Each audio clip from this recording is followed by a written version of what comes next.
What's up, guys? Welcome to Iceberg TV. Today we're going to take you on a journey through field practice at the Bald Hill Disc Golf Park here in Clarinda, Australia.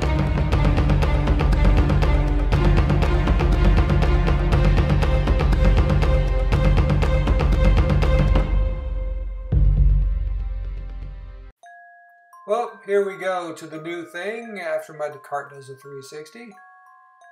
That was fun. What I've been doing is coming to my local disc golf park, and I've been taking a frisbee, kind of tossing it on the ground in a spot where a bad drive would go, and I take a few discs, my upshot discs, and I try to save par. Since I've been doing this, I've definitely taken a lot of strokes off my game. I would encourage everybody to come out and do this practice.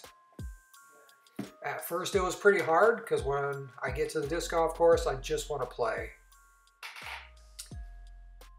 So here we go. I have a Berg in my hand, the Castoplast Berg in the K3 plastic. And I knew it was a little bit long for the Berg, so I gave it a shot, and no, that's definitely not the disc. I knew it. Trying the Buzz OS, a little bit too stable for that shot. I tend to throw the Buzz OS a little bit longer.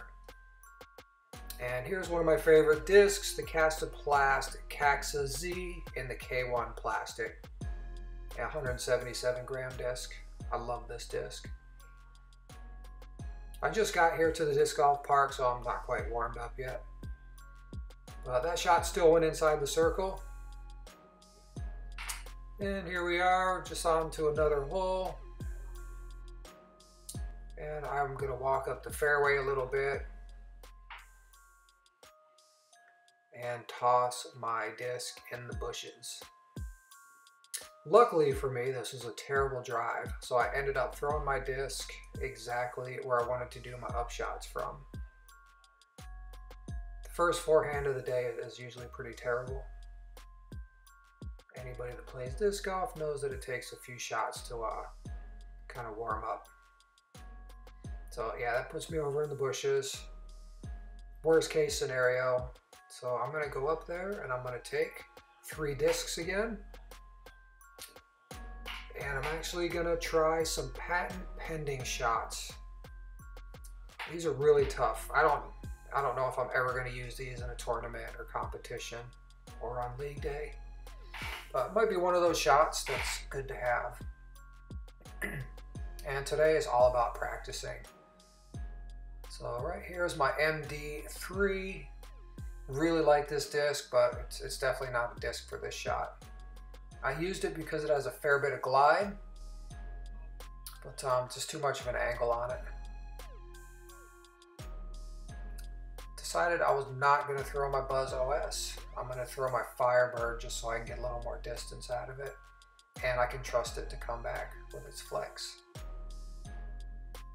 This isn't my super overstable Firebird. This is kind of my mid-stable Firebird. So it still wasn't a great shot. I didn't put enough angle on it.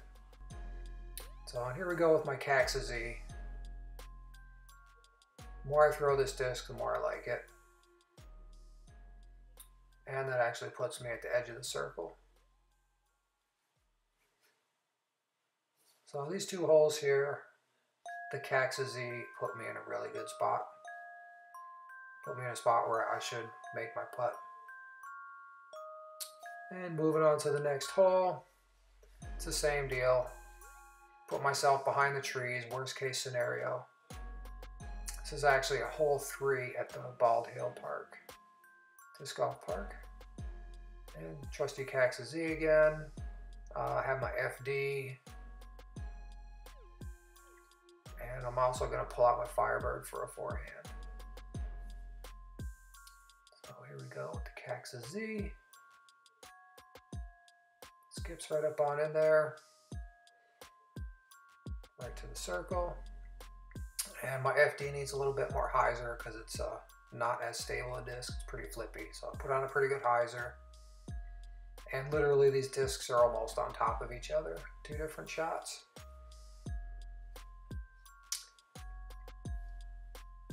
I love this shot with the Firebird.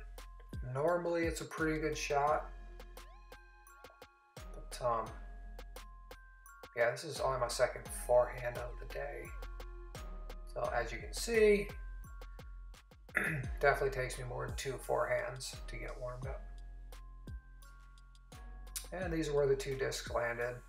The Caxa Z and the FD is definitely right there in the circle. Should always make the putt, but this is my first putt of the day.